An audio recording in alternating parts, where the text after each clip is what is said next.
저는 올해 64세 박정순입니다. 이제부터 들려드릴 이야기는 한 며느리의 배신으로 시작된 제 인생 최대의 시련입니다. 아들 경수는 대기업에 다니는 평범한 회사원이었습니다.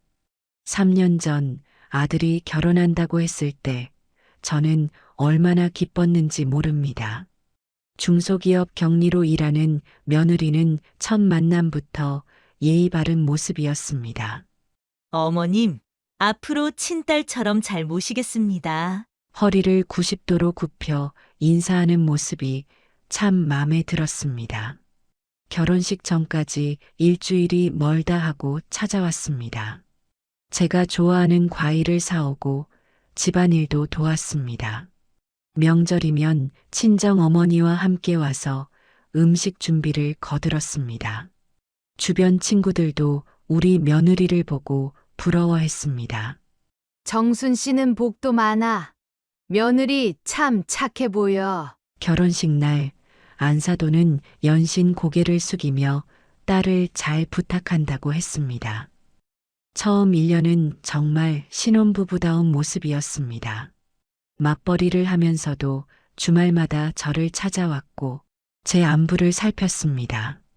그러던 어느 날 아들 내외가 큰 결심을 한 듯 저를 찾아왔습니다. 새 아파트를 계약하고 함께 살자는 제안이었습니다. 43평형 신축 아파트였습니다. 어머님 혼자 계시기 적적하실 텐데, 이제 저희가 모실게요. 며느리의 말에 저는 순순히 제 아파트를 내놓았습니다. 아파트를 팔아 평생을 모아온 6억이라는 돈을 보태 새 집을 마련했습니다. 문제는 계약 당일 시작되었습니다. 며느리가 서류를 내밀었습니다.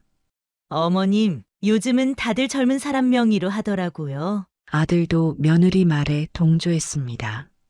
어머니, 나중에 세금도 절약할 수 있대요. 저는 그저 그들을 믿었습니다. 하지만 등기가 넘어가자마자 며느리의 태도는 돌변했습니다. 마치 이때를 기다렸다는 듯 달라졌습니다. 이제 이 집의 주인은 자신이라는 듯한 태도였습니다. 처음에는 작은 변화로 시작했습니다. 커피를 마시다 테이블에 물을 살짝 흘렸을 뿐인데 어머님, 조금만 더 조심해 주세요. 라고 했습니다. 점점 말투도 거칠어졌습니다.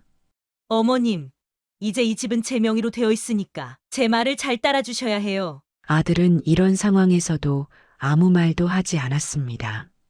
오히려 거들었습니다. 어머니, 집사람 말이 맞아요. 그렇게 저의 불행은 시작되었습니다. 처음에 공손하고 예의 바르던 며느리는 온데간데 없었습니다. 이제는 매일 아침 일어나면서부터 불안해졌습니다. 며느리가 어떤 말을 할지, 어떤 표정을 지을지 걱정이었습니다.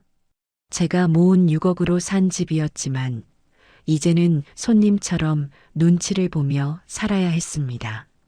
이것이 바로 제 불행의 시작이었습니다.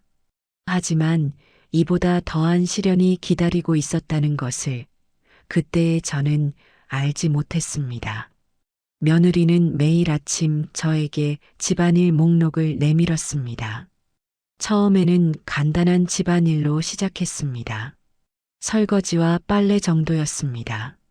하지만 시간이 지날수록 일은 점점 많아졌습니다. 아침 일찍 청소를 시작해서 빨래, 다림질, 요리까지 해야 했습니다. 어머님, 오늘은 이불 빨래도 해주세요. 매일 아침 식탁에는 긴 할 일 목록이 놓여 있었습니다. 심지어 김장철이 다가오자 혼자서 김치까지 담그라고 했습니다. 제가 피곤하다고 하면 며느리는 불만스러운 표정을 지었습니다. 어머님, 저희 집에서 사시는 거잖아요. 손주가 생기고 나서는 더 심해졌습니다. 아침부터 저녁까지 아이를 봐야 했습니다. 기저귀도 갈아야 했고 분유도 먹여야 했습니다. 제 나이가 있는데도 며느리는 아무런 배려가 없었습니다. 아이가 밤새 울어도 저더러 달래라고 했습니다.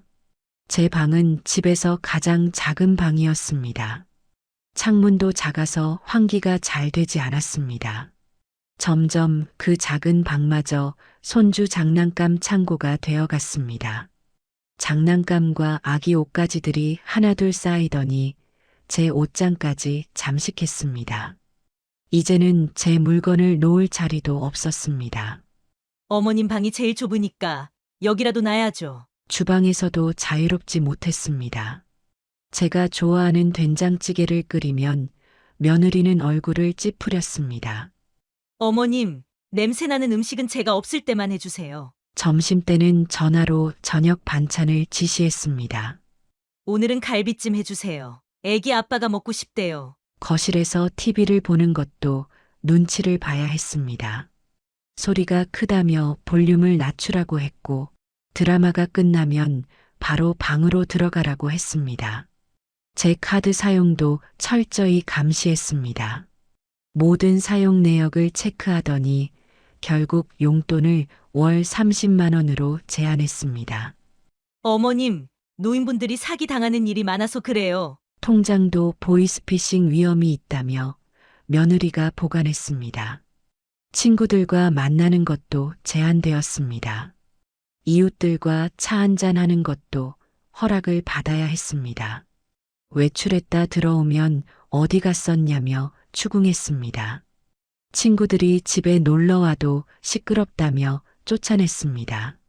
노인분들은 밖에서 만나세요. 명절이면 더 심했습니다. 며느리의 친정 식구들이 우리 집을 점령했습니다.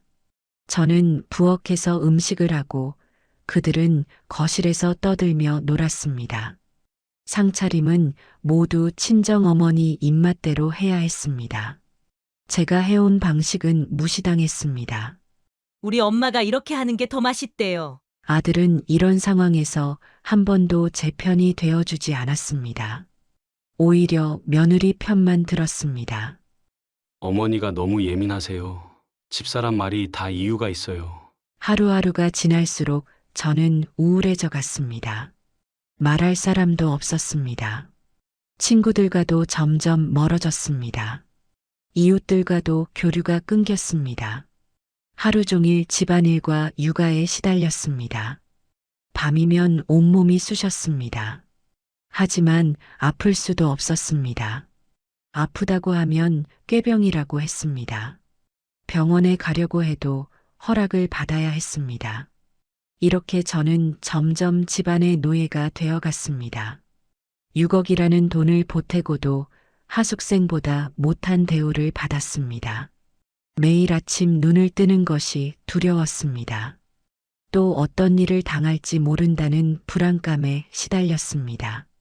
하지만 이것은 시작에 불과했습니다. 작년 겨울 영하 15도의 칼바람이 몰아치던 날이었습니다. 아침부터 뉴스에서는 연일 한파주의보를 전하고 있었고 바람은 시간이 갈수록 더욱 거세져만 갔습니다. 그날도 저는 평소처럼 이른 아침부터 일어나 집안일을 하고 있었습니다. 아침 식사 준비를 마치고 빨래며 청소를 하던 중이었는데 점심 무렵 며느리에게서 전화가 왔습니다. 어머님, 오늘 저희 엄마가 오시기로 했으니까 친구분 댁에 다녀오세요. 며느리는 저녁 8시까지만 들어오면 된다고 했습니다. 친정어머니가 오실 때면 늘 저더러 나가 있으라고 하던 터라 저는 별 의심 없이 친구 집으로 향했습니다. 하지만 8시쯤 집으로 돌아왔을 때 현관 비밀번호가 바뀌어 있었습니다. 여러 번 눌러보아도 문은 열리지 않았고 며느리와 아들에게 거는 전화도 받지 않았습니다. 문자도 보냈지만 읽고도 답이 없었습니다. 밖은 점점 더 추워졌고 매서운 바람은 멈출 줄을 몰랐습니다. 현관 밖에서 서성이는 동안 손발이 얼어붙기 시작했고 귀와 코끝이 얼얼해졌습니다. 이웃집 초인종을 눌러볼까 했지만 며느리가 이웃들과 교류하지 말라던 말이 떠올라 망설여졌습니다. 시간은 점점 흘러갔고 1시간, 2시간, 3시간이 지나도록 문은 열리지 않았습니다. 밤 11시가 넘어갈 무렵에는 이제 서 있기조차 힘들어져 벽에 기대어 주저앉고 말았습니다. 발가락과 손가락은 이미 감각이 없었고 온몸이 떨렸습니다. 밤 12시가 조금 넘은 시간이었습니다. 저는 이미 현관 앞에서 4시간 넘게 서 있었습니다. 한기가 온몸을 휘감았고 발가락과 손가락의 감각은 이미 사라진 상태였습니다.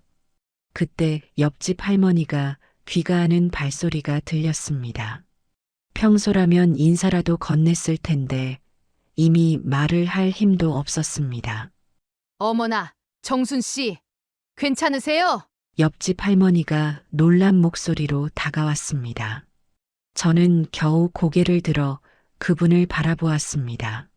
이러다 큰일 나겠어. 구급차 불러야겠어. 떨리는 손으로 전화기를 꺼내 신고하는 할머니의 목소리가 희미하게 들렸습니다. 여보세요? 여기 급해요. 우리 옆집 할머니가 현관 앞에서 쓰러져 계세요. 체온이 너무 낮은 것 같아요. 손발이 얼음장 같아요. 네, 주소는 할머니의 목소리가 점점 멀어지는 것 같았습니다. 의식이 흐려지기 시작했습니다. 구급차 사이렌 소리가 들리기 시작했습니다. 하지만 그마저도 아득하게 느껴졌습니다. 할머님, 의식이 있으세요? 구급대원의 목소리였습니다. 체온이 심각하게 떨어졌습니다. 빨리 응급실로 이송해야겠습니다. 구급차 안은 따뜻했습니다. 하지만 이미 손발의 감각은 완전히 사라진 상태였습니다. 응급실에 도착하자 의사들이 바삐 움직였습니다. 심각한 동상입니다. 발가락 3개가 완전히 얼었습니다. 손가락도 동상 증세가 심각합니다. 체온부터 올려야 합니다. 의사들의 다급한 목소리가 들렸습니다. 환자분 의식이 점점 흐려집니다. 산소 공급해 주세요. 따뜻한 수액 준비하세요. 밤새 응급실은 분주했습니다. 저는 의식이 오락가락하는 상태로 누워 있었습니다. 새벽이 되어서야 며느리가 병원에 나타났습니다. 얼굴에는 당황한 기색이라곤 찾아볼 수 없었습니다. 어머님, 비밀번호 바뀐 걸 깜빡했네요. 태연하게 내뱉는 말에 저는 눈을 감았습니다. 사과 한마디 없는 그 목소리가 가슴을 파고들었습니다. 뒤따라 들어온 아들의 목소리가 들렸습니다. 어머니, 실수였을 거예요. 아들은 여전히 며느리 편이었습니다. 제가 동상으로 쓰러져 응급실에 누워 있는데도 며느리를 감싸기 바빴습니다. 그때였습니다. 며느리의 눈빛이 제 시선과 마주쳤습니다. 그 차가운 눈빛에서 모든 것을 읽을 수 있었습니다. 이것은 실수가 아니었습니다. 처음부터 계획된 일이었습니다. 영하 15도의 한파 속에 저를 내쫓은 것도, 전화를 받지 않은 것도 모든 것이 계획된 일이었습니다. 며느리의 눈빛이 그것을 말해주고 있었습니다. 마치 승리자처럼 바라보는 그 눈빛이 모든 것을 설명했습니다. 병실 창 밖으로 동이 트기 시작했습니다. 새로운 하루가 시작되는 순간 저는 결심했습니다. 이제는 더 이상 참지 않기로, 더 이상 며느리의 횡포를 견디지 않기로, 이제부터는 제가 행동할 차례라고. 병원에서 퇴원하고 집으로 돌아온 후 저는 조용히 계획을 세우기 시작했습니다. 일주일 동안은 침대에 누워 몸을 추스르는 척했습니다. 며느리는 평소와 다름없이 집안일을 지시했지만 동상 때문에 거동이 불편하다며 버텼습니다. 그 시간 동안 저는 머릿속으로 복수의 방법을 하나하나 그려나갔습니다. 우선 증거가 필요했습니다. 며느리의 모든 행동을 기록해야 했습니다. 첫 번째로 한 일은 녹음기를 구입하는 것이었습니다. 저는 마트에 다녀온다고 했습니다. 어머님, 그 몸으로 어딜 나가세요? 장 보러 가야지. 냉장고가 텅 비었잖아. 며느리는 귀찮다는 듯 고개를 돌렸습니다. 전자제품 매장에서 가장 작은 녹음기를 샀습니다. 5단에 숨기기 좋은 크기였습니다. 다음으로 은행에 들렀습니다. 모든 통장과 인감을 금고에 보관했습니다. CCTV가 있는 곳에서만 며느리를 만나기로 마음먹었습니다. 제 오랜 지인 중에 변호사가 한 분 계셨습니다. 그분을 찾아갔습니다. 정순 씨, 이건 명백한 범죄예요. 이런 일을 당장 고발해야 해요. 하지만 저는 서둘지 않았습니다. 차근차근 증거를 모아야 했습니다. 매일 아침 며느리가 내뱉는 폭언을 녹음했습니다. 수시로 바뀌는 현관 비밀번호도 기록했습니다. 통장을 가로채려는 시도도 모두 메모해 두었습니다. 특히 친정어머니가 올 때마다 벌어지는 일들을 꼼꼼히 기록했습니다. 둘이서 속삭이는 대화, 서류를 훔쳐보려는 행동, 모든 것을 놓치지 않았습니다. 외출할 때마다 인증사진을 찍었습니다. 어디서 누구를 만났는지, 언제 들어왔는지 모든 것을 기록으로 남겼습니다.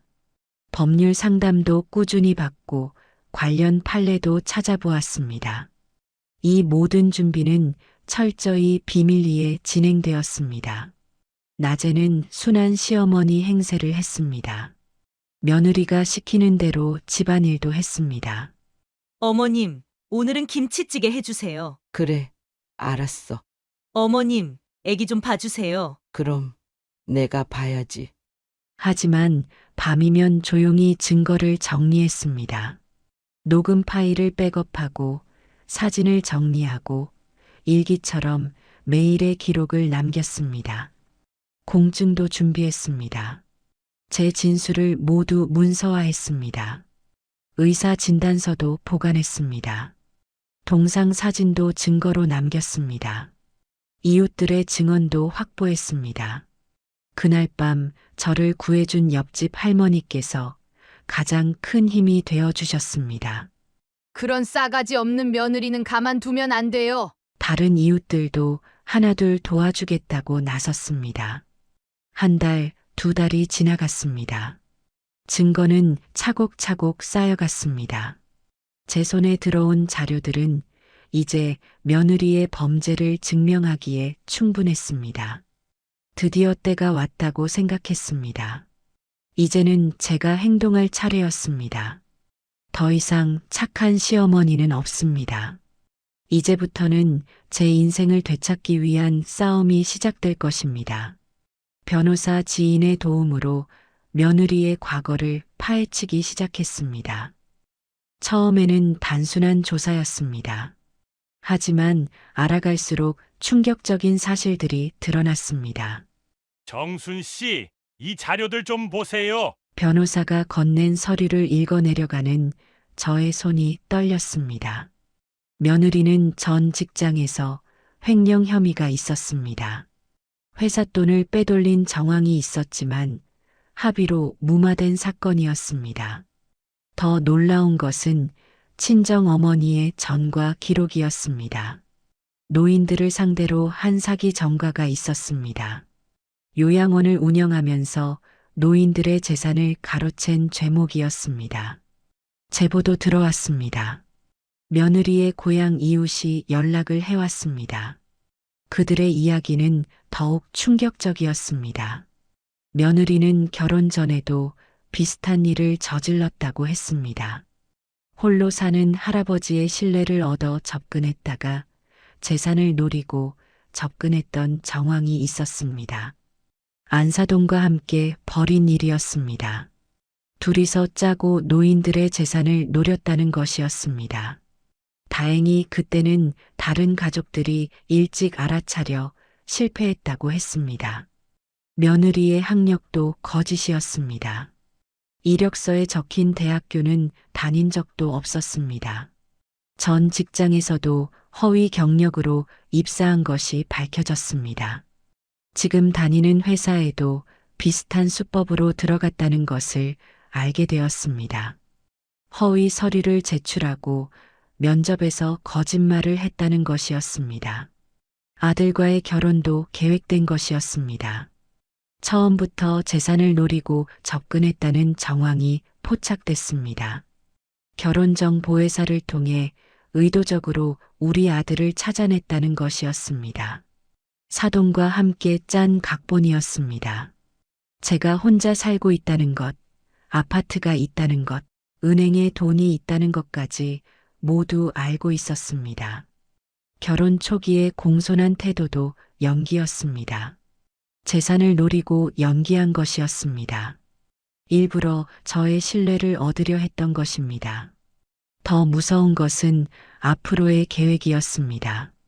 제 재산을 모두 빼앗은 후에는 저를 요양원에 보내려는 계획이 있었습니다.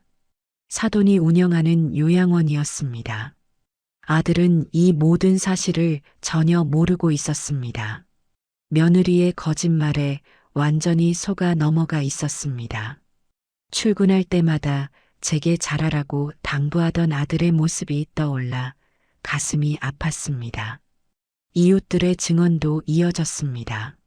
며느리가 저를 집안일 도우미처럼 부리는 것을 봤다는 이야기, 한밤중에 쫓아낸 것을 봤다는 이야기, 매일 아침 큰 소리로 잔소리하는 것을 들었다는 이야기가 쏟아졌습니다. 경찰 조사도 시작되었습니다. 비밀리에 진행된 수사였습니다. 며느리의 계좌를 조사하자 불법적인 자금 흐름이 발견됐습니다.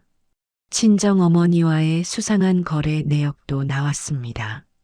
요양원 계좌도 조사됐습니다. 수많은 노인들의 재산이 빼돌려진 정황이 포착됐습니다. 민사소송이 여러 건 진행 중이라는 것도 알게 되었습니다. 이제 모든 것이 명확해졌습니다. 며느리의 본 모습이 드러난 것입니다. 가면을 쓴 채 저의 재산을 노리고 접근한 사기꾼이었습니다. 하지만 이제는 제가 모든 것을 알고 있었습니다. 증거도 충분했습니다. 때를 기다리고 있었습니다. 며느리가 마지막 카드를 써서 제 통장과 인감을 노릴 때까지 기다리기로 했습니다. 그리고 마침내 그날이 왔습니다. 며느리는 자신의 정체가 드러난 줄도 모르고 마지막 범행을 시도하려 했습니다. 기회는 생각보다 빨리 찾아왔습니다. 며느리가 오랫동안 계획했던 마지막 수를 두려는 순간이었습니다. 그날 아침 며느리는 평소와 다르게 친절했습니다. 아침 식사도 차려주겠다고 했고 집안일도 하지 말라고 했습니다. 어머님, 오늘은 제가 다 할게요. 어머님은 좀 쉬세요. 이미 저는 알고 있었습니다. 며느리의 수상한 행동은 모두 녹음기에 담겨 있었습니다. 전날 밤 사돈과 나눈 통화에서 모든 계획이 드러났습니다. 통장과 인감을 훔쳐서 제 재산을 모두 빼돌린 뒤 저를 요양원으로 보내겠다는 계획이었습니다. 이미 요양원과 짜고 치매 진단서까지 준비해 놓은 상태였습니다. 점심 무렵 며느리는 제 방으로 들어왔습니다. 어머님, 통장 좀 보여주세요. 이자가 좀 쌓였을 것 같아서요. 순순히 가방을 건넸습니다. 하지만 그 안에는 가짜 통장이 들어 있었습니다. 진짜 통장은 이미 안전한 곳에 보관되어 있었습니다. 며느리는 가방을 뒤지다가 인감도 찾아냈습니다. 물론 이것도 가짜였습니다. 어머님, 이거 잠깐 맡아둘게요. 바로 그때였습니다. 현관문이 열리는 소리가 들렸습니다. 경찰이 들어왔습니다. 뒤이어 아들도 들어왔습니다. 며느리는 당황했습니다. 손에 든 통장과 인감을 감추려 했습니다. 하지만 이미 늦었습니다. 김미연 씨, 지금 특수절도 미수현행범으로 체포하겠습니다. 며느리는 새빨개진 얼굴로 발광을 했습니다. 이게 무슨 짓이에요? 어머님, 어떻게 이럴 수 있어요? 하지만 이미 모든 증거가 있었습니다. 녹음 파일, CCTV 영상, 목격자 진술, 병원 진단서, 모든 것이 준비되어 있었습니다. 아들은 충격에 빠졌습니다. 그 자리에서 무릎을 꿇었습니다. 어머니, 저는 정말 몰랐습니다. 며느리는 체포되는 순간까지도 소리를 질렀습니다. 이 나쁜 시어머니. 내가 이렇게 잘해줬는데. 그때 친정 어머니도 현관으로 들어오려 했습니다. 하지만 이미 경찰이 기다리고 있었습니다. 최영숙 씨, 사기 혐의로 체포하겠습니다. 두 사람은 그대로 경찰서로 연행되었습니다. 취조 과정에서 모든 것이 밝혀졌습니다. 그동안의 범행, 노인들을 상대로 한 사기 행각, 요양원에서 벌인 불법 행위들이 모두 드러났습니다. 다른 피해자들도 나타났습니다. 며느리와 그녀의 친정 어머니에게 당한 노인들이 줄줄이 피해 사실을 신고했습니다. 모든 것이 끝났다고 생각한 그때 아들이 절망적인 표정으로 저를 바라봤습니다. 어머니, 정말 죄송합니다. 제가 이런 사람과 결혼해서 이제야 아들도 모든 것을 알게 되었습니다. 자신이 얼마나 큰 잘못을 저질렀는지, 얼마나 저를 힘들게 했는지 깨달은 것입니다. 그날 이후 집안의 공기가 바뀌었습니다. 며느리가 만들어 놓은 규칙들은 모두 사라졌습니다. 하지만 이것이 끝은 아니었습니다. 이제부터 재판이 시작될 것입니다. 그리고 저는 끝까지 이들을 단죄하기로 마음먹었습니다. 재판은 신속하게 진행되었습니다. 검찰은 며느리와 친정 어머니를 특수절도 미수, 사기, 협박 등의 혐의로 기소했습니다. 첫 재판날 검사가 증거를 하나씩 제출했습니다. 제가 준비한 모든 자료가 빈틈없이 법정에 공개되었습니다. 이번 사건의 첫 번째 증거를 보시겠습니다. 검사는 그날 밤에 CCTV 영상을 재생했습니다. 영하 15도 한파 속에서 4시간 넘게 현관 앞을 서성이는 제 모습이 담겨 있었습니다. 며느리는 자리에서 일어나 소리쳤습니다. 전 그냥 깜빡했을 뿐이에요. 고의가 아니라니까요. 판사가 법정 질서를 요구했습니다. 다음은 병원 진단서였습니다. 발가락 3개의 동상, 손가락 부위 동상, 전신 저체온 증이 상세히 기록되어 있었습니다. 녹음 파일도 공개되었습니다. 며느리와 친정 어머니의 대화가 법정에 울려 퍼졌습니다. 엄마, 이제 통장만 찾으면 돼요? 그래. 그 다음엔 요양원으로 보내면 되니까 걱정 말어. 며느리의 얼굴이 창백해졌습니다. 이웃들도 증언대에 섰습니다. 박정순 여사님이 매일 아침부터 밤까지 집안일을 하시는 걸 봤습니다. 한겨울에 현관 앞에서 떨고 계신 모습을 봤어요. 그때 제가 119에 신고했습니다. 변호사가 며느리의 과거도 파헤쳤습니다. 전 직장에서의 횡령 사건, 허위 학력, 다른 피해 사례까지 모두 밝혀졌습니다. 안사도는 끝까지 버텼습니다. 이건 다 날 음해하려는 거야. 다 거짓말이라고. 하지만 요양원에서 피해를 본 노인들의 증언이 이어졌고 계좌 내역도 공개되었습니다. 판결이 선고되는 날 법정은 긴장감으로 가득했습니다. 피고인 김미연, 특수절도 미수, 사기, 협박 등의 혐의가 인정되어 실형을 선고합니다. 며느리는 그 자리에서 주저앉았습니다. 친정 어머니도 실형을 피하지 못했습니다. 민사재판에서도 승소했습니다. 집은 제 명의로 돌아왔고 손해배상금도 받게 되었습니다. 아들이 재판이 끝난 후 제게 다가왔습니다. 어머니, 정말 죄송합니다. 저리가. 보기 싫으니까. 많은 기자들이 취재를 요청했습니다.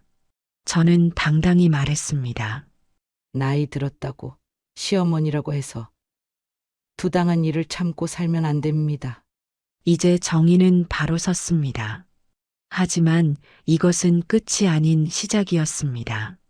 이제 저는 새로운 아파트에서 혼자 삽니다. 재판이 끝난 뒤 원래 살던 집은 정리하고 조용한 아파트로 이사 왔습니다. 그동안 억눌려 있던 일상이 되살아났습니다. 더 이상 며느리의 감시를 받지 않아도 됩니다. 아침에 일어나면 제일 먼저 현관 비밀번호를 확인하던 습관이 있었는데 이제는 그럴 필요가 없습니다. 정순 씨, 오늘은 된장찌개 냄새가 진하네요. 이웃의 말에 당당히 웃으며 답합니다. 네. 오늘은 청국장도 넣었어요. 더 이상 누가 뭐라고 해도 숨길 필요가 없습니다. 제가 좋아하는 음식을 마음껏 해먹을 수 있게 되었습니다. 거실에서 TV를 볼 때도 더 이상 소리를 줄이지 않아도 됩니다. 제가 보고 싶은 프로그램을 실컷 볼 수 있습니다. 복지관에도 다니기 시작했습니다. 처음에는 조심스러웠지만 이제는 당당히 다닙니다. 아직도 가끔 꿈에서 그때 일이 나와요. 복지관에서 만난 친구들과 이야기를 나눕니다. 비슷한 경험을 한 분들이 많았습니다. 저도 그랬어요. 하지만 이제는 달라졌잖아요. 서로를 위로하고 힘이 되어줍니다. 주변 이웃들의 시선도 달라졌습니다. 예전에는 며느리 눈치를 보느라 이웃들과 제대로 된 인사도 못 나눴습니다. 정순 씨가 요즘 정말 달라지셨어요. 그래요? 이제는 당당해지셨잖아요. 이웃들은 오히려 저를 더 존중하게 되었습니다. 이제는 당당하게 제 목소리를 낼 수 있습니다. 더 이상 며느리의 눈치를 보며 살지 않아도 됩니다. 예전에는 손주를 돌보느라 하루 종일 집에만 있어야 했습니다. 하지만 이제는 제 시간을 가질 수 있습니다. 어머님, 이제 어떠세요? 복지관 선생님이 물으셨습니다. 정말 좋아요. 이제야 제 삶을 찾은 것 같아요. 매일 아침 일어나면 감사한 마음이 듭니다. 더 이상 아침부터 집안일 리스트를 받아들 필요가 없기 때문입니다. 용돈을 타서 쓰지 않아도 됩니다. 제 통장은 이제 제가 관리합니다. 카드 사용 내역을 감시당하지 않아도 됩니다. 제가 원하는 곳에 제 돈을 쓸 수 있습니다. 무엇보다 중요한 건 이제 제 방이 온전히 제 것이 되었다는 점입니다. 더 이상 손주 장난감 창고가 아닙니다. 비록 힘든 시간을 보냈지만 그 시간을 통해 더 강해졌습니다. 이제는 누구도 제 권리를 함부로 하지 못합니다. 새로운 삶을 시작하니 마음이 한결 가볍습니다. 억눌려 있던 모든 것들이 사라지고 진정한 자유를 느낍니다. 이제는 정말로 행복합니다.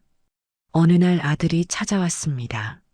현관문 앞에서부터 고개를 숙이고서는 어머니, 그때 일 정말 죄송합니다. 앞으로 어머니 마음 돌아설 때까지 매주 찾아뵐게요. 제발 한 번만 용서해 주세요. 앞으로는 어머니 편에서 효도하며 살겠습니다. 이제는 제가 어머니를 지키고 보호하겠습니다. 어머니 말씀대로 이혼도 했어요. 다시는 그런 일 없을 겁니다. 어머니가 얼마나 힘드셨을지 이제 알겠습니다. 제가 잘못했습니다. 정말 잘못했습니다. 그만해라. 일어나거라. 무릎 꿇지 마라. 더 이상 오지 마라. 이제는 너도 남이다. 그날 너가 며느리 편들 때 이미 끝난 거다. 그날 밤 내가 얼어 죽어도 모를 사람이다. 너가 내 아들이었다면 그럴 수 없었을 거다. 이제 와서 무릎 꿇어봤자 소용없다. 가라. 다시는 내 앞에 나타나지 마라. 어머니, 그때는 제가 정신이 없었어요. 며느리의 거짓말에 속아 어머니를 외면했습니다.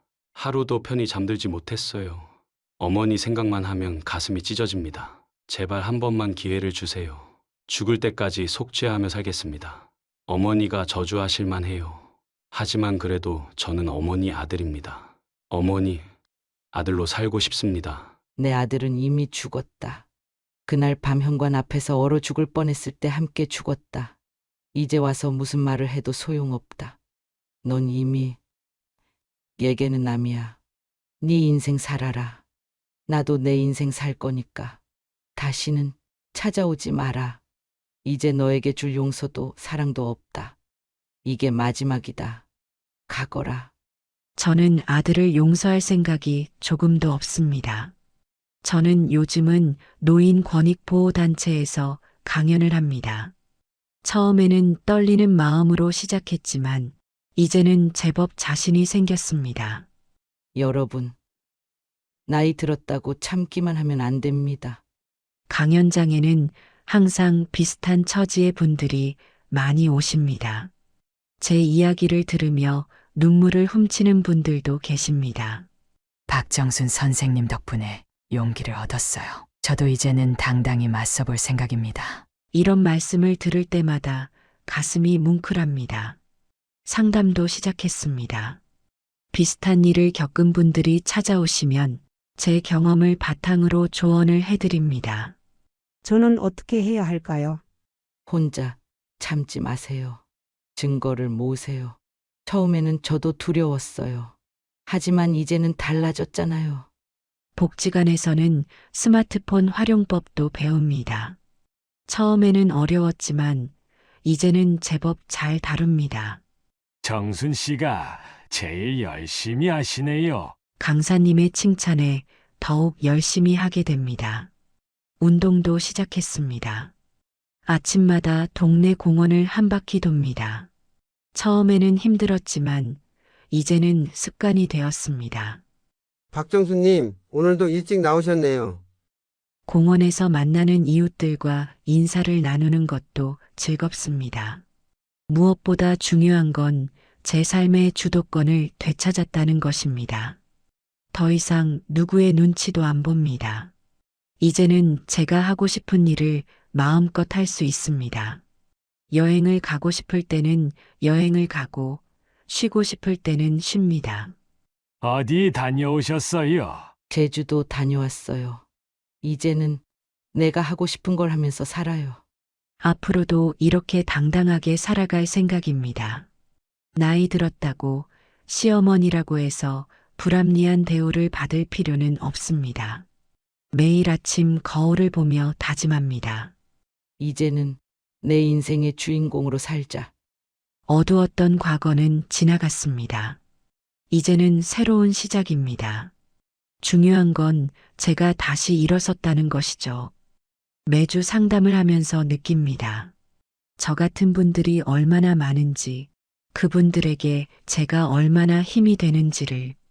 앞으로도 이렇게 살아갈 것입니다. 당당하게, 자신있게, 누구의 눈치도 안 보고. 이제 저는 새로운 삶을 살고 있습니다. 더 이상 며느리에게 휘둘리는 시어머니가 아닌 당당한 박정순으로 살아갑니다. 저는 올해 62살의 최성미라고 합니다. 추석이 다가오니 마음이 분주해지더라고요. 아침 일찍 일어나 시장에 나갔어요. 제수용품을 사면서도 올해는 며느리가 좀 달라질까 하는 생각이 들었어요. 하지만 그건 그저 헛된 기대일 뿐이었죠. 시장 구경을 하다 옆집 김할머니를 만났어요. 성미 씨, 명절 준비하나 보네. 며느리는 안 도와주나? 김할머니가 물으시더라고요. 아이고, 말도 마세요. 우리 며느리는 명절에 얼굴 비치는 것만 해도 다행이에요. 요즘 젊은 사람들은 다 그런가 봐. 우리 며느리도 명절 때마다 친정에 가겠다고 난리야. 김할머니도 한숨을 쉬시더라고요. 서로의 사정을 듣다 보니 위안이 되더라고요. 나만 이런 게 아니구나 싶어서요. 집에 돌아와 장을 정리하면서 생각에 잠겼어요. 제 젊은 시절엔 어땠는지 떠올랐거든요. 시어머니를 모시고 살 때 명절마다 밤을 새워가며 음식을 준비했어요. 시댁 식구들 대접하느라 허리가 끊어질 것 같았지만 그게 며느리의 도리라고 생각했죠. 하지만 지금 우리 며느리는 어떤가요? 명절에 오면 피곤하다고 누워만 있어요. 음식 준비는커녕 설거지 한 번 돕는 법이 없어요. 처음엔 젊은 애라 서툴러서 그렇겠지 싶었는데 5년이 지나도 변한 게 없더라고요. 구정 때 있었던 일이 생각나요. 구정 일주일 전이었어요. 재호에게 전화를 걸어 이렇게 말했죠. 재호야, 이번에 올 때 전 좀 부쳐오라고 해. 재호가 대답했어요. 알겠어요, 엄마. 와이프한테 꼭 전해줄게요. 그 말을 듣고 안심했었죠. 며느리가 정성껏 전을 부쳐올 거야. 그러면 우리 관계도 좋아지겠지 하고 생각했거든요. 구정 당일 재혼애가 도착했어요. 며느리 손에 들린 봉지를 보고 기대감에 부풀었죠. 하지만 그 봉지를 열어보는 순간 제 마음도 함께 무너졌어요. 이게 뭐니? 제가 물었어요. 며느리가 대답했어요. 아, 전이요. 어머니가 부탁하셨다고 해서 가져왔어요. 봉지 안에는 시장에서 사온 듯한 전들이 들어 있었어요. 고기전, 김치전, 해물파전 다양했지만 어느 하나 정성이 들어가 보이지 않았죠. 이거 사온 거니? 제 목소리가 떨렸어요. 네, 시장에서 샀어요. 왜요? 며느리의 대답에 순간 할 말을 잃었어요. 전을 부쳐오라고 했는데 왜 사왔지? 하는 생각이 들었죠. 내가 부탁한 건 너가 직접 부친 전이었는데 제가 조심스럽게 말했어요. 그때 며느리의 표정이 변했어요. 눈살을 찌푸리더니 이렇게 말하는 거예요. 어머니, 요즘 누가 전을 직접 부치고 있어요? 다들 바빠 죽겠는데 언제 그런 걸 하고 있어요? 시장에서 파는 것도 충분히 맛있잖아요. 그 말을 듣는 순간 가슴이 철렁 내려앉는 것 같았어요. 이게 뭐라고 이렇게 막말을 하는 건가 생각이 들었죠.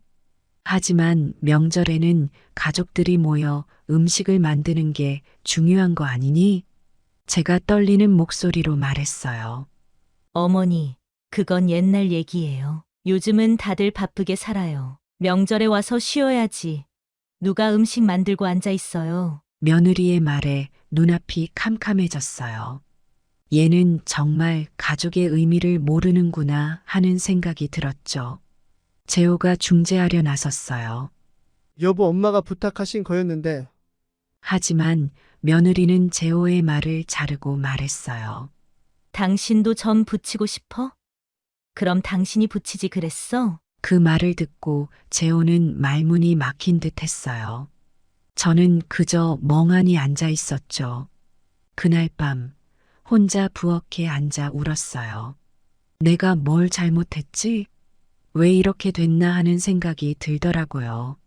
지금 와서 생각해보면 그때 제가 좀 더 이해하려고 노력했어야 했는지도 몰라요. 하지만 한편으로는 며느리도 조금은 제 마음을 헤아려줬으면 좋았을 텐데 하는 아쉬움이 남아요. 그 일 이후로 며느리와의 관계는 더 악화됐어요. 말은 안 했지만 서로 마음의 벽이 더 높아진 것 같았죠.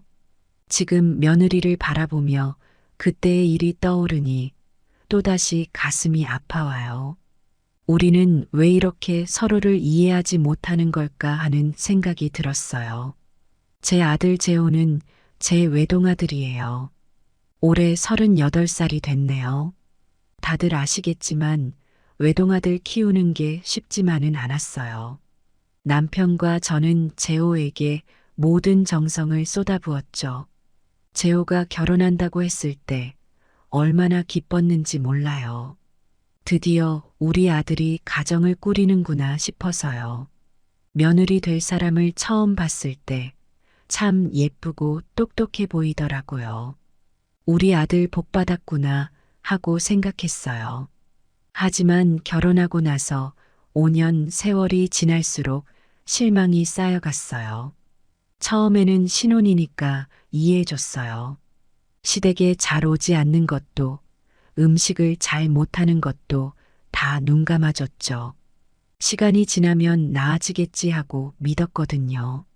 그런데 아니더라고요. 명절 때마다 늦게 오고 일찍 가고 집안일은 안 하고 시댁 일에는 관심도 없고 한 번은 제가 참다 물어봤어요. 예, 너희 집에서는 어떻게 지내니? 살림은 잘하고 있어? 그랬더니 재호가 뭐라고 하는 줄 아세요? 엄마, 우리는 맞벌이에요. 집안일은 반반씩 해요. 와이프가 혼자 다 하기엔 너무 힘들어요. 듣고 보니 그럴 듯도 해요. 하지만 한편으로는 섭섭하더라고요. 그래, 너희 집에선 그렇다 쳐. 그럼 시댁에 왔을 땐 좀 나서서 해줘야 하는 거 아냐? 이런 생각이 들었어요. 그러다 정말 큰 충격을 받은 날이 있었어요. 재호 부부가 아이를 안 낳겠다고 선언한 날이었죠. 엄마, 아빠, 저희가 할 말이 있어요. 저희는 아이를 갖지 않기로 했어요. 재호가 그렇게 말하는 순간 제 마음에 큰 구멍이 뚫린 것 같았어요. 왜? 무슨 이유로? 제가 떨리는 목소리로 물었죠. 요즘 세상에 아이 키우기가 너무 힘들어요. 저희 둘의 삶에 만족하며 살고 싶어요. 며느리가 대답했어요. 그 말을 듣는 순간 제 꿈이 산산조각 나는 것 같았어요. 손주를 안아보고 싶었던 꿈, 그 손주를 예뻐하며 살고 싶었던 꿈, 모두 물거품이 되어버렸어요. 그날 이후로 며느리를 볼 때마다 가슴이 아파요. 내 아들의 핏줄을 이어갈 생각이 조금은 있어야 하는 거 아닌가 하는 생각이 들더라고요. 처음에는 이해하려고 노력했어요. 요즘 젊은 사람들은 생각이 다르구나 하고 말이에요. 하지만 시간이 지날수록 그 결정이 받아들여지지 않았어요. 친구들 만나면 다들 손주 자랑하는데 저만 입을 다물어야 했거든요. 한 번은 용기를 내서 재호에게 물어봤어요. 예, 정말 아이를 안 낳을 거니? 한 번만 더 생각해 보면 어떨까? 그랬더니 재호가 한숨을 쉬며 말하더라고요. 엄마, 우리가 결정한 거예요. 존중해 주세요. 그 말을 듣는 순간 제 마음이 무너져 내리는 것 같았어요. 며느리를 탓하고 싶지만 한편으로는 제 아들의 책임도 있다는 걸 알아요. 둘이 합의한 결정이니까요. 하지만 그래도 며느리를 볼 때마다 서운한 마음이 들어요. 친구들과 만나면 이런 이야기를 나눠요. 요즘 젊은 사람들은 너무 이기적이야. 자기들 편한 대로만 살려고 하지. 맞아. 우리 때는 상상도 못할 일이었지. 이런 대화를 나누다 보면 위로가 되기도 하지만 한편으로는 더 우울해져요. 가끔은 제가 잘못하고 있는 건 아닌지 고민도 돼요. 내가 너무 구시대적인 생각을 하고 있는 건 아닐까 하는 의문이 들 때도 있어요. 하지만 곧바로 아니야, 내 마음이 이렇게 아픈 건 당연한 거야 하고 생각하곤 해요. 얼마 전에는 동네 할머니들과 모여 수다를 떨다가 이 이야기가 나왔어요. 정미 씨, 그래서 손주는 언제 볼 수 있나? 한 할머니가 물으시더라고요. 저는 머뭇거리다 대답했어요. 글쎄요, 우리 아들 부부가 아직 아이를 가질 생각이 없대요. 그 말을 듣고 할머니들이 놀라는 표정을 지었어요. 아이고, 요즘 젊은 것들은 뭘 모르나 봐. 자식 낳고 키우는 게 인생의 가장 큰 기쁨인데. 맞아요. 나이 들면 자식밖에 없어. 그걸 모르고 사는 거지. 할머니들의 말씀을 들으니 위로가 되면서도 한편으로는 더 서글퍼졌어요. 추석 당일 아침 저는 일찍 일어나 분주히 움직였어요. 떡국 육수를 끓이고 전을 부치고 과일을 다듬었죠. 시계를 보니 어느새 12시가 넘어가고 있었어요. 재혼의 가족은 아직 오지 않았어요. 점심시간이 다가오는데도 재호에게서 연락이 없었어요. 결국 제가 전화를 걸었죠. 얘, 어디야? 언제 오니? 아, 엄마. 지금 출발했어요. 좀 늦을 것 같아요. 재호의 대답에 속이 탔지만 애써 참았어요. 그래, 조심해서 와. 시계를 보니 어느새 오후 3시가 다 되어가고 있었어요. 준비해둔 음식이 식어가는 걸 보니 속상하더라고요. 그때 현관문 소리가 들렸어요. 어머니, 아버님 안녕하세요. 며느리가 피곤해 보이는 얼굴로 인사를 건넸어요. 재호는 짐을 들고 들어오면서 말했죠. 엄마, 아빠 식사 못 하셨죠? 죄송해요. 아니다. 어서 들어와. 며느리는 신발도 제대로 벗지 않은 채 거실로 들어와 소파에 털썩 주저앉았어요. 아, 피곤해. 길이 왜 이렇게 막히는 거예요? 그 모습을 보니 속에서 불만이 올라왔지만 애써 참았어요. 괜찮니? 힘들었겠구나. 쉬었다 밥 먹자. 제가 걱정하는 말투로 물었더니 며느리가 대뜸 이렇게 말하더라고요. 아니에요. 그냥 이대로 있을래요. 움직이는 것도 귀찮아요. 그 말을 듣는 순간 눈앞이 캄캄해졌어요. 명절에 시댁에 와서 하는 말이 왜 저러나 생각이 들었죠. 재호가 며느리를 달래며 말했어요. 여보, 좀 쉬었다가 밥 먹자. 엄마가 음식 많이 준비하셨잖아. 그 말에 며느리가 눈을 치켜뜨며 대답했어요. 아니, 됐어. 그냥 이대로 있을 거야. 배고프지도 않아. 저는 애써 미소를 지으며 말했어요. 그래, 피곤하면 좀 쉬었다 하렴. 내가 차라도 한 잔 타줄까? 며느리가 대답했어요. 아, 됐어요. 차 마시면 화장실 가기 귀찮아져요. 그 말을 듣는 순간 제 마음에 상처가 나는 것 같았어요. 식사를 시작하면서 남편이 며느리에게 물었어요. 올해는 일 많이 하니 바쁘지? 며느리가 대답했어요. 네, 엄청 바빠요. 그리고 저희 내일 아침 일찍 친정에 들러야 해서 조금 있다가 가봐야 할 것 같아요. 그 말을 듣는 순간 제 귀를 의심했어요. 추석날 와서 하루도 못 있겠다고? 재호가 당황한 듯 말했어요. 여보, 그래도 오늘 하루는 쉬어야지. 내일 아침 일찍 가면 되잖아.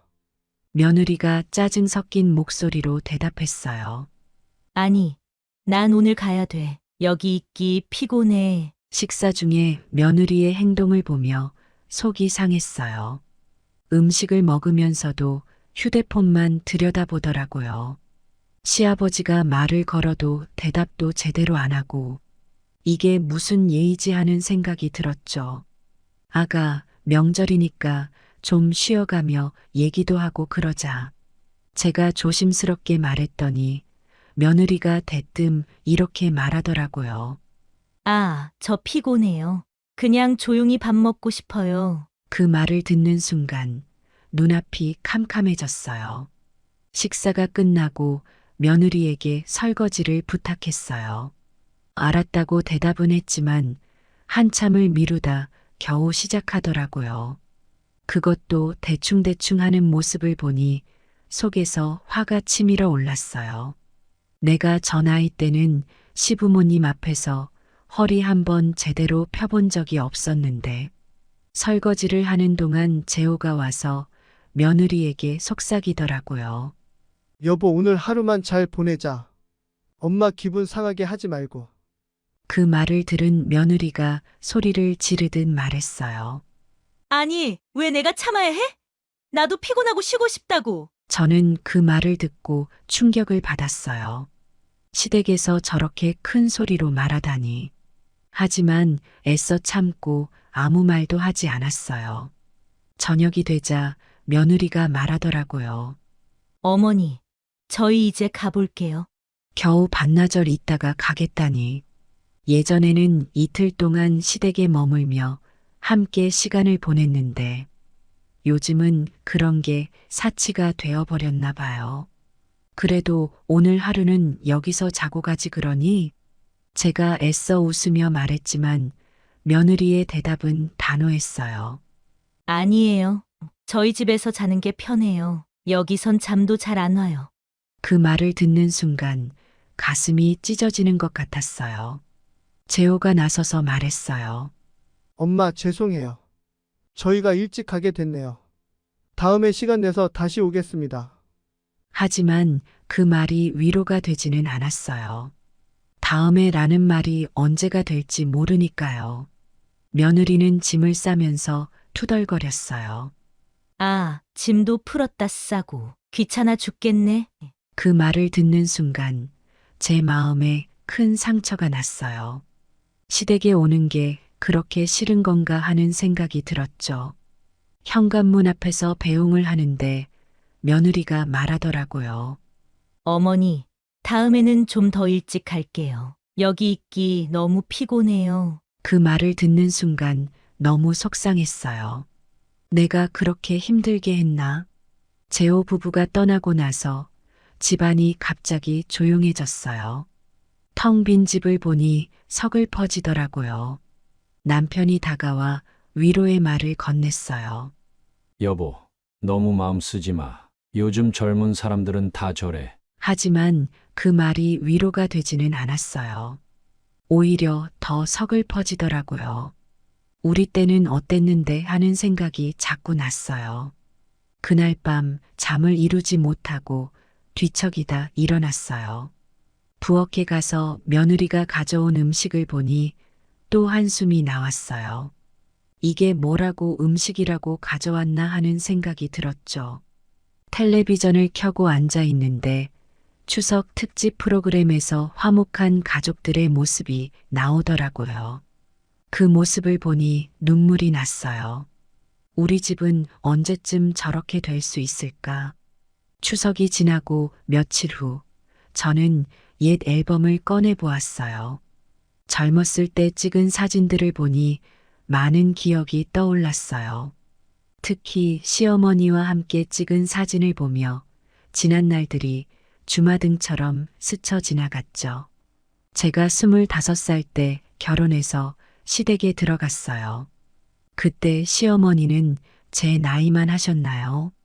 지금 생각해보면 참 젊으셨는데 그때는 왜 그리 무서워 보였는지 모르겠어요.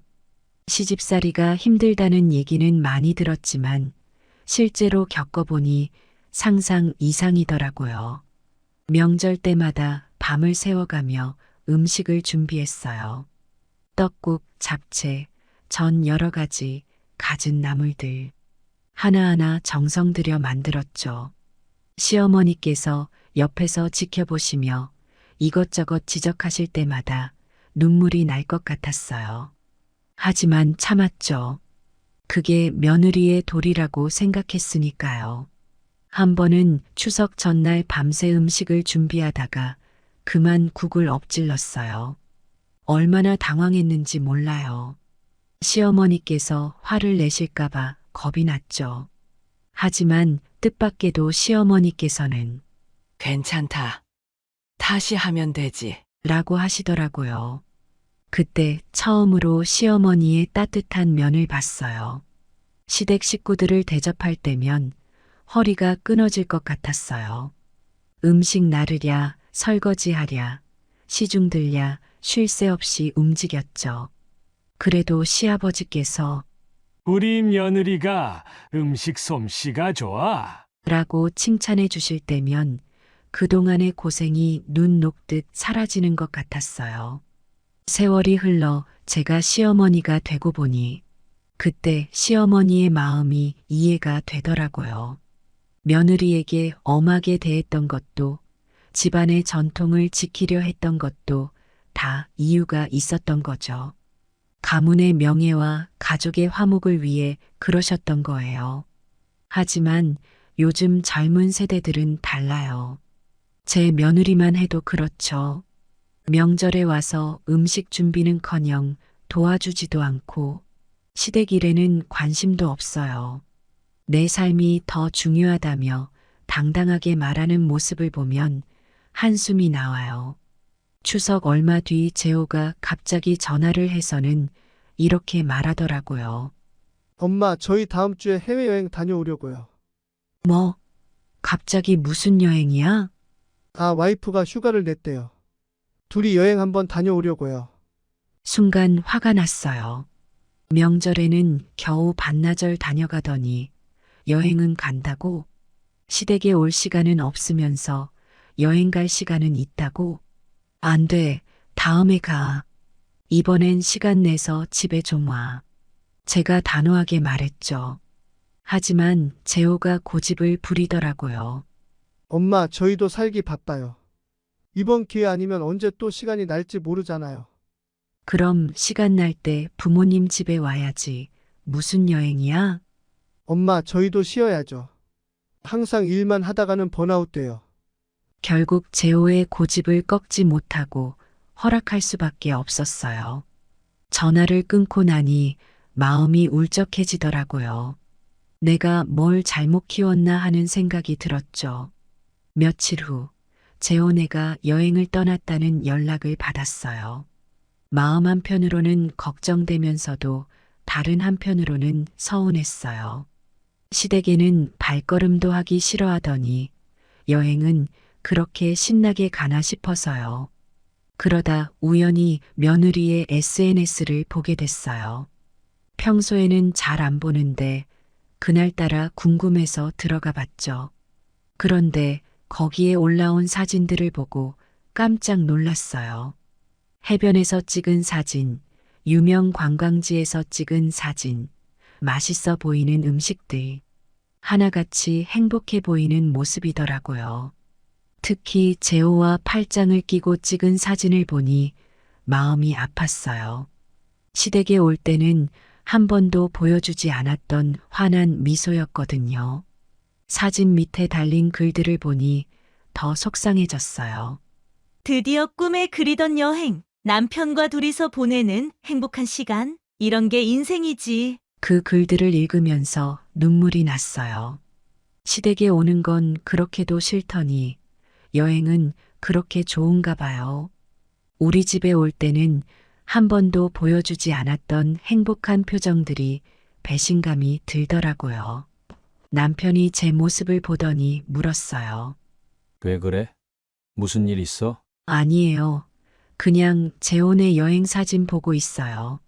아, 잘 놀고 있나 보네. 젊을 때 여행 많이 다녀야지. 남편의 말에 대꾸도 못하고 그냥 한숨만 쉬었어요. 나는 젊을 때 저렇게 놀아본 적이 있었나 하는 생각이 들었어요. 시집 와서는 늘 시댁 눈치 보느라 여행은 꿈도 못 꿨는데 말이에요. 그래도 가족을 위해 희생하는 게 당연하다고 생각했는데 요즘 젊은 사람들은 그런 생각이 없는 것 같아 씁쓸했어요. 며느리의 SNS를 보다가 문득 그런 생각이 들더라고요. 나도 저렇게 행복한 모습으로 사진 한번 찍어볼 수 있을까 하고 말이에요. 하지만 곧바로 고개를 저었죠. 내 나이에 무슨. 그날 밤 잠자리에 들면서 생각했어요. 세상이 참 많이 변했구나 하고요. 우리 때는 상상도 못할 일들이 요즘은 당연하게 여겨지는 것 같아요. 어쩌면 제가 너무 구시대적인 생각을 하고 있는 걸까요? 하지만 그래도 가족의 의미, 어른 공경하는 마음, 이런 건 변하지 말아야 하는 거 아닐까요? 설날이 다가오자 저는 큰 결심을 했어요. 이번에는 음식 준비를 하지 않기로 한 거예요. 매년 명절마다 밤새워 음식을 준비하고 며느리가 와서 대충 먹고 가는 모습을 보는 게 너무 지쳤거든요. 결심을 하고 나니 마음이 편해지는 것 같으면서도 한편으로는 불안했어요. 내가 이래도 되나 하는 생각이 들더라고요. 하지만 이제는 변해야 할 때라고 스스로를 다독였죠. 설날 일주일 전 재호에게 전화를 걸었어요. 재호야, 이번 설에는 오지 말고 처갓집에서 연휴 보내렴. 네? 엄마, 무슨 말씀이세요? 저희가 가야죠. 아니, 이번엔 처갓집에서 보내. 너희도 편하고 나도 편할 것 같아. 엄마, 갑자기 왜 그러세요? 무슨 일 있으세요? 재호의 목소리에 당혹감이 묻어났어요. 저는 최대한 담담하게 말했죠. 아니, 별일 없어. 그냥 이번엔 너희끼리 편하게 지내. 나는 좀 쉬고 싶어서. 하지만 엄마, 그래도 설날인데. 아버지는 뭐라고 하세요? 아버지도 동의하셔. 너무 걱정하지 마. 잘 지내.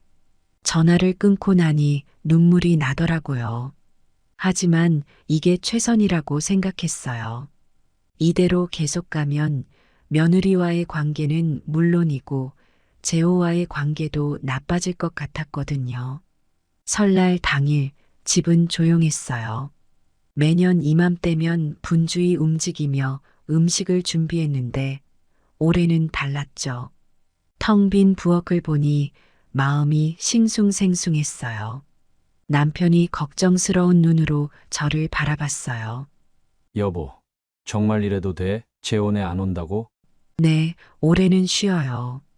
우리끼리 조용히 보내요. 그래도 명절인데 음식은 좀 해놨어야 하는 거 아닌가? 됐어요. 그냥 밖에서 사 먹어요. 나도 이제 쉬고 싶어요. TV를 켜고 소파에 앉았어요. 설날 특집 프로그램에서는 화목한 가족들의 모습이 나오더라고요. 웃으면서 세배하고 함께 음식을 만들고 윷놀이를 하는 모습들 보면 볼수록 마음이 아팠어요. 점심때가 되자 남편이 말했어요. 밖에 나가서 뭐라도 먹을까? 그래요, 나가요. 근처 중국집에 갔어요. 가게 안은 우리처럼 집에서 음식을 못해 먹은 사람들로 가득했죠.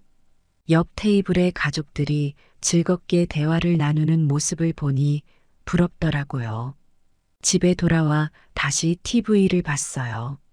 해가 저물어 가는데 재호에게서 연락이 없었어요. 혹시 내가 너무한 걸까 하는 생각이 들더라고요. 하지만 이내 고개를 저었죠. 아니야, 이게 맞아. 그 애들도 편하게 지내야지. 설 연휴가 끝나고 이틀이 지났을 때였어요. 갑자기 초인종 소리가 들렸어요. 문을 열어보니 재호와 며느리가 서 있더라고요. 엄마, 아버지 계세요? 재호가 조심스럽게 물었어요. 응, 있어. 들어와. 며느리는 미안한 기색 없이 들어와 가방에서 뭔가를 꺼냈어요. 어머니, 이거 저희가 준비한 음식이에요. 테이블 위에 내려놓는 음식을 보니 또 마트에서 산 것 같더라고요. 고마워, 수고했어. 억지로 미소를 지으며 말했어요. 거실에 앉아 어색한 침묵이 흘렀어요. 저는 아들이 걱정되어 억지로 며느리와 대화를 시도했죠. 설날은 잘 보냈니? 네, 잘 보냈어요. 친정에서 재호랑 잘 지냈어? 네, 대화가 이어지지 않았어요. 서로 어긋나기만 하는 것 같았죠. 어머니, 이번에 왜 저희 보고 오지 말라고 하셨어요? 갑자기 며느리가 물었어요. 그 말에 저도 모르게 감정이 격해졌어요. 너희가 오는 게 그렇게 싫은데 왜 굳이 오라고 해야 되겠니? 난 너희 편하라고 한 건데. 저희가 언제 오기 싫다고 했어요? 어머니가 항상 저희를 부담스러워 하시잖아요. 내가 언제 너희를 부담스러워했니? 너가 시댁 오는 걸 귀찮아하니까 그런 거지. 목소리가 점점 높아졌어요. 재호가 당황한 듯 중재에 나섰죠. 엄마, 여보, 진정해요. 왜 이러세요, 갑자기? 재호야, 넌 가만히 있어. 이건 며느리와 내가 해결할 문제야. 제가 말했어요. 며느리가 날카로운 목소리로 말했어요. 어머니, 저도 나름대로 노력하고 있어요. 일하랴 집안일하랴 바빠 죽겠는데 어머니는 저보고 뭘 더 바라시는 거예요? 노력. 그게 노력이니? 명절에 와서 얼굴만 비치고 가는 게 노력이야? 저도 제 삶이 있어요. 어머니 세대처럼 살 순 없다고요. 재호가 다시 중재에 나섰어요. 둘 다 그만해요. 이렇게 싸워봤자 뭐가 좋아요. 순간 집안이 조용해졌어요. 우리 셋 다 서로를 노려보며 서 있었죠. 내가 잘못했어. 너희 오지 말라고 한 게 잘못이야. 이제 됐니? 제가 한숨을 쉬며 말했어요. 어머니, 저도 죄송해요. 제가 좀 더 신경 썼어야 했는데. 며느리가 조금 수그러든 목소리로 말했어요. 하지만 이미 깨진 공기는 쉽게 돌이킬 수 없었어요. 우리는 그렇게 어색한 분위기 속에서 시간을 보냈죠. 재호 부부가 돌아간 후 저는 한동안 멍하니 앉아 있었어요. 이게 정말 내가 원하던 거였나? 이렇게 해서 뭐가 나아지는 걸까? 그런 생각이 들더라고요. 남편이 다가와 어깨를 토닥여줬어요. 여보, 너무 마음 쓰지 마. 시간이 지나면 나아질 거야. 하지만 과연 그럴까요? 이대로 가다가는 며느리와의 관계가 돌이킬 수 없게 될 것 같아 두려웠어요. 어떻게 해야 이 상황을 개선할 수 있을지 머리가 복잡해졌어요. 설날 사건 이후 몇 달이 지났어요. 그동안 재호와 며느리의 연락이 뜸했죠. 가끔 문자로 안부를 물어볼 뿐이었어요. 저도 굳이 연락하지 않았어요. 서로에게 시간이 필요하다고 생각했거든요. 그러던 어느 날 재호에게서 전화가 왔어요. 엄마 시간 되세요? 잠깐 뵙고 싶은데. 재호의 목소리가 평소와 달리 무거웠어요. 그래, 언제 올래? 오늘 저녁에 갈게요. 저녁이 되자 재호가 혼자 왔어요. 며느리 없이 온 아들을 보니 왠지 불안한 마음이 들더라고요. 엄마 아버지 할 말이 있어요. 재호가 어렵게 입을 열었어요. 무슨 일이니? 제가 조심스레 물었어요. 저 이혼하기로 했어요. 그 말을 듣는 순간 머릿속이 하얘졌어요.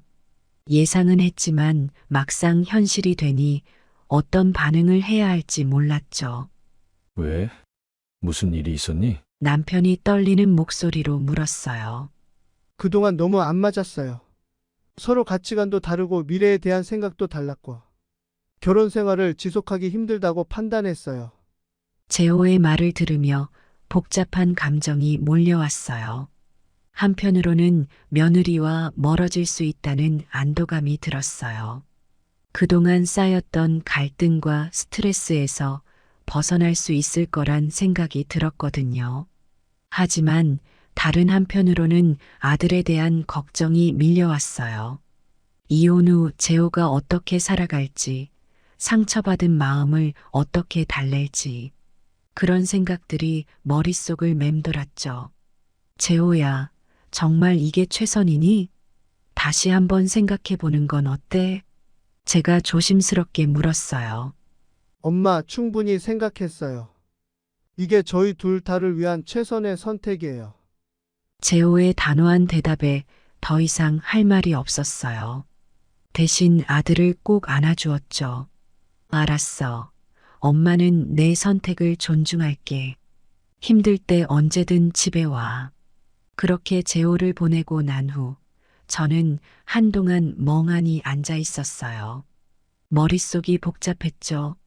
내가 며느리와 좀 더 잘 지냈더라면, 내가 좀 더 이해하려고 노력했더라면 하는 후회도 들었어요. 남편이 다가와 제 어깨를 토닥였어요. 여보, 너무 자책하지 마. 우리가 할 수 있는 건 재호를 지지해주는 것뿐이야. 남편의 말에 고개를 끄덕였지만 마음 한구석이 아팠어요. 결혼식 날 꽃 같은 미소를 지었던 며느리의 모습이 떠올랐거든요. 그때는 우리 모두 행복할 줄 알았는데 며느리와의 갈등, 세대 차이, 가족 관계의 변화, 이 모든 것들이 제 인생을 어떻게 바꾸어 놓았는지 생각하니 한숨이 나왔어요. 어쩌면 우리 모두 잘못했는지도 몰라요. 저는 옛날 방식만 고집했고, 며느리는 자기 생각만 했고, 재호는 중간에서 어찌할 바를 몰랐던 거죠. 서로를 이해하려는 노력이 부족했던 거예요. 이제와 돌이켜보니 조금만 더 서로의 입장을 이해하려고 했다면 달랐을까요? 며느리의 고충을 더 들어주고 제 마음도 솔직히 털어놓았다면. 하지만 이제 와서 후회한들 무슨 소용이 있을까요? 앞으로 재호가 어떻게 살아갈지, 그 아이의 행복을 어떻게 지켜줄 수 있을지, 그런 생각을 하니 마음이 무거워졌어요. 하지만 동시에 이제 다시 시작할 수 있다는 희망도 생겼어요. 이렇게 제 이야기는 끝이 났어요. 화해도 행복한 결말도 없는 현실적인 이야기죠. 하지만 이게 바로 우리가 살아가는 현실이에요. 모든 게 뜻대로 되지 않고 때론 서로를 이해하지 못한 채 헤어지기도 하는 그런 게 인생인 것 같아요. 소설이나 드라마에서처럼 모든 게 깔끔하게 해결되지 않죠. 우리의 삶은 그렇게 단순하지 않으니까요. 여러분, 제 이야기를 끝까지 들어주셔서 정말 고마워요. 쉽지 않은 이야기였을 텐데 함께 해주셔서 감사해요. 아마 비슷한 경험을 하신 분들도 계실 거예요. 시어머니로서 혹은 며느리로서 비슷한 갈등을 겪으신 분들이 많을 거예요. 우리 모두 완벽할 순 없겠지만 서로를 조금 더 이해하려 노력한다면 어떨까요? 그게 가족의 의미를 지키는 첫걸음이 될 수 있지 않을까요? 사실 이 이야기를 하면서 저도 많이 반성했어요. 제가 며느리를 이해하려 노력했던가? 그 아이의 입장에서 생각해 본 적은 있었나? 하는 생각이 들더라고요. 어쩌면 저도 모르게 며느리에게 상처를 주었을지도 모르겠어요. 그런 생각을 하니 마음이 무거워져요. 이제 저는 새로운 시작을 해야 할 것 같아요. 아들과의 관계를 회복하는 것이 첫 번째 목표예요. 그동안 며느리 때문에 아들과도 소원해졌거든요. 이제는 아들과 좀 더 가까워지려고 노력할 거예요. 그리고 제 자신도 돌아보는 시간을 가져야겠어요. 어떤 점에서 제가 부족했는지, 어떻게 하면 더 나은 사람이 될 수 있을지 고민해 볼 거예요. 며느리와의 관계는 끝났지만 그 관계에서 배운 교훈들은 오래오래 간직할 거예요. 세대 차이, 가치관의 차이를 인정하는 법, 상대방의 입장에서 생각해 보는 법, 이런 것들을 배웠으니까요. 비록 아프고 힘든 과정이었지만 이 경험이 저를 더 성장시켰다고 믿어요. 인생은 계속되니까요. 우리 모두 각자의 자리에서 행복을 찾았으면 좋겠어요. 저는 앞으로 주변 사람들과 더 좋은 관계를 만들어 가려고 노력할 거예요. 서로를 이해하지 못했던 지난 날들을 교훈 삼아 앞으로는 더 너그럽고 이해심 많은 사람이 되도록 노력해야겠어요. 그게 제가 이 경험에서 얻은 가장 큰 깨달음이에요. 여러분의 가정에는 평화와 행복이 가득하기를 바랄게요. 가족 간의 갈등은 누구에게나 있지만 그 갈등을 어떻게 해결해 나가느냐가 중요한 것 같아요. 서로를 이해하려는 마음, 용서하려는 마음을 가진다면 어떤 어려움도 극복할 수 있을 거예요. 긴 이야기 들어주셔서 정말 고맙습니다. 여러분 모두 행복하세요.